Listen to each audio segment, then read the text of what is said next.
Hi.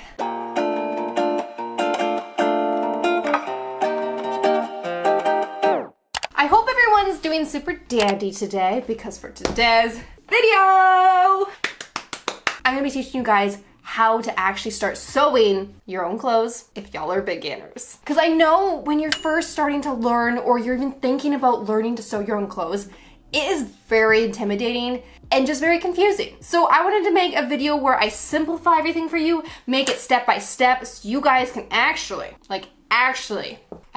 start making your own clothes. I'm here to make it super easy peasy lemon squeezy for you all, okay? That's the goal. Let's begin. So before we get started in step one, I just want to share my experience of how I learned to sew and just how I got to today. Like, I made my own wedding dress. I didn't just start day one making my own wedding dress. There was a lot of steps before. I first learned how to sew in high school. That is where I was taught. I did a grade 8 sewing. It was a mandatory class and I loved it. It was kind of my jam. In that first class, I learned how to make boxer shorts. And unfortunately, I don't think I have them anymore. Yeah, I don't think I have them anymore. They weren't that great. No one's first project, honestly, is that amazing. And pretty much in that first class, I just learned the basics of getting good at doing a straight stitch, a zigzag stitch, and not sewing over my fingers. That's pretty much what you're learning when you're first starting to sew. From there, after I learned like my basics in my sewing class, pretty much everything else that I use is pretty much either learned online or it was just self-taught from using patterns from the fabric store and looking at the instructions in the picture and learning techniques that way. That was pretty much how I learned. I made things and learned on the way, and that's how you really get good at learning how to make garments and just understanding it. Because when you first start, you're gonna see the pattern pieces and they're gonna look really wonky. They're gonna look weirdly shaped and it's not gonna make sense. But the more you do with patterns, it starts to make sense. So we're just gonna take a quick break from the sewing because today's video is sponsored by Pila. If you haven't heard of Pila, Pila is this amazing Canadian company that makes these compostable phone cases. It's honestly so incredible that these phone cases right here, even this one, and yes, there are boobs on there, can just be plopped into your compost after you get a new phone. You know you can't use them anymore. They're 100% compostable. When you get your phone case from Pila, there is no plastic, there's no extra packaging involved. Everything is 100% recyclable. Right now on my phone, I have this amazing booby case, and I also have a flower power one and a cow print one. Do you guys want to hear some fun facts? When you get your Pila case, you're actually reducing your emissions by 30%. You're reducing water waste by 34%, and you're also reducing waste production by 80%. If you guys want to get your own Pila case, I have a coupon code for you guys. So the first 50 people will get 40% off, and then 51 on will get 20. Just use my code Jenna checkout, and once again, thank you so much, Pila. So for step number one, obviously we gotta work on the basics. So the first thing you need, obviously, a sewing machine.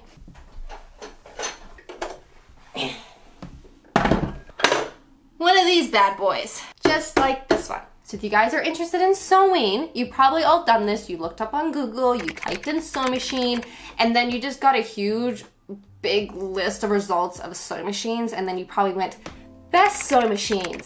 And then you just got a huge list of results of the best sewing machines out there, and you couldn't get a clear answer. And that's what I did. And really, there's no best sewing machine out there. There's a lot of good ones. Like, there's so many sewing machines out there that you can't just say this is the best one for beginners and everyone should get it.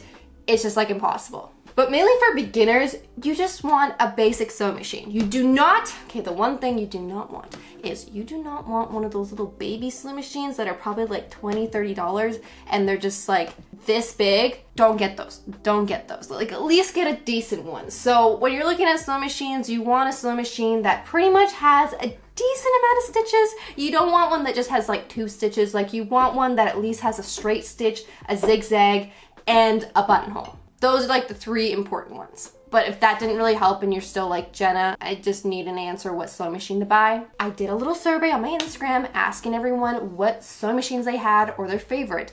And the number one that came up most consistently was the Singer heavy duty one. I personally had this sewing machine before I upgraded, and it was amazing to start off with. Like, it was a good, decent sewing machine that did everything you need for the basics. Like, you don't need anything else. And that one is pretty much available everywhere. Everywhere. So, that's a good one. Now you're probably gonna wonder, Jenna, why don't you have that sewing machine? Well, I mainly use a semi-industrial one, so like a real heavy duty one that can sew through like anything. And then this is like my backup one that I can do like zigzag, buttonhole. I'll link it down below. But I know there's gonna be some of you out there that are like, I can't afford a $300 or $400 sewing machine or $200, and you don't want to because you're like, I don't even know if I'm gonna like sewing. And I don't recommend buying a brand new sewing machine off the bat. I didn't. I used my mom's old sewing machine probably for like 3 to 4 years before I even thought about buying one, and it was great. So you guys can definitely find a secondhand sewing machine either on Facebook Marketplace or at your local thrift store, or even borrow like your grandma's. She still has one. Anyone.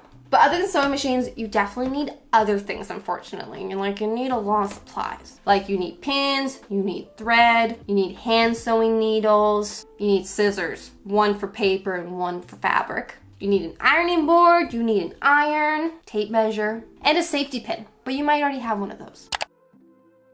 There are more notions, sewing things that you probably need if you're gonna keep going in sewing, but those are like the bare minimum basic ones that you're gonna wanna have.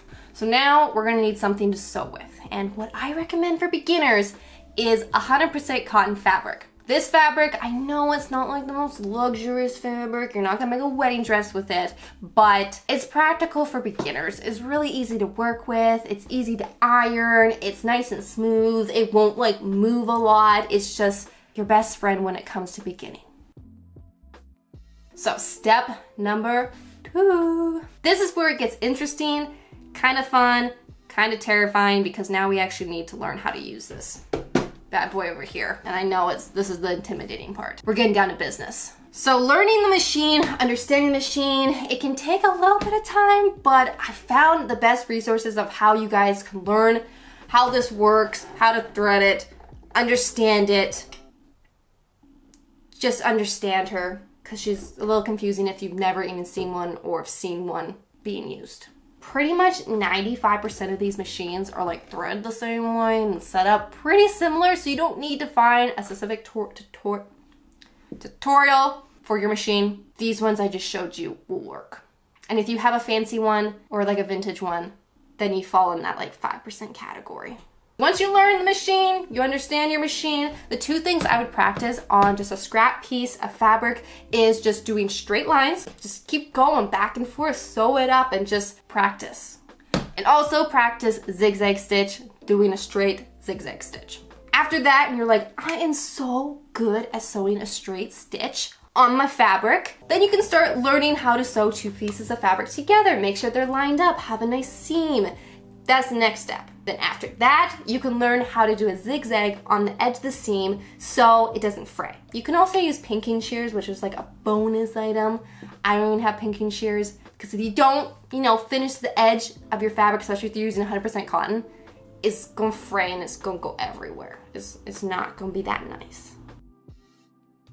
Now for step number 3. So now that you're amazing at straight stitching, you can work on your first project. So for my first project, I did boxer shorts like I mentioned. Not great, not terrible. I wouldn't start with boxer shorts unless you're like an overachiever and you kind of understand it already, then that's a great first project. But for people that are not overachievers and just want to, have a decent smooth sailing when it comes to sewing, I always recommend a tote bag for your first one. You don't have to do any curves, you're just sewing straight lines and you get a tote bag out of the project. But if you don't really want tote bags or you don't want to make it and you're like, Jenna, I'm an overachiever and I don't think a tote bag is, a great first project for me because I'm amazing. Then you could make a pillowcase. That's a good first project. Pretty much just a rectangle you're sewing. A scrunchie. That's also another easy one. PJ shorts, like I mentioned, or sweat shorts, which are pretty much the same thing. Okay, so for step number 4. This is the part where you can actually start making your own clothes. After you made your first basic tote bag or boxer shorts or scrunchie or whatever your first project is, Now that you got one project under your belt, I feel like you can move on to actually making your own clothes. But you're not gonna just make your clothes just out of thin air and just draw a pattern, you know, wing it, and then it's gonna fit perfectly. I don't think so. You're definitely gonna wanna find a beginner, easy peasy, friendly beginner. That didn't really make sense. You just wanna find a beginner pattern. There's a few places you can find these patterns. One is pretty much like the old-fashioned way now, which is sad to think about because this is how I learned, was like going to the fabric store and going in those big bins and looking through the books, like the catalog books, and then finding the pattern you want, and then you go shuffle through the bins, you know, file cabinets, find the pattern, and then that's how you get your pattern. But now, I don't think anyone really does that. Or at least personally, I don't do that. I find all the patterns I like and want to make online. And a lot of them I find on Etsy. That is a great resource just because there's so many designers out there that have just amazing patterns. You can search and there's just like a huge variety of different styles on there. Other places, if you want free patterns, Mood Fabrics is a great one. They have so many free patterns on there from beginner all the way up to intermediate. So you can just like go through the page by page by page and find tons of patterns on there. I've also made a video with my favorite free patterns. I'll link it down below so you guys can check those ones out. And then I also curated some patterns here which I thought would be great for beginners. Well, that's it. So I hope you guys enjoyed today's video and got some inspiration, some motivation to get started on learning to sew this year in 2022. I said that weird. I hope it was helpful. And if you guys start making your own clothes, tag me on Instagram because I love to see what you guys create. Or if you guys are not a beginner, just tag me on Instagram because I just like seeing what y'all make, okay? But I'm gonna go. So have a great rest of your day and I'll see you guys all in my next video. Bye.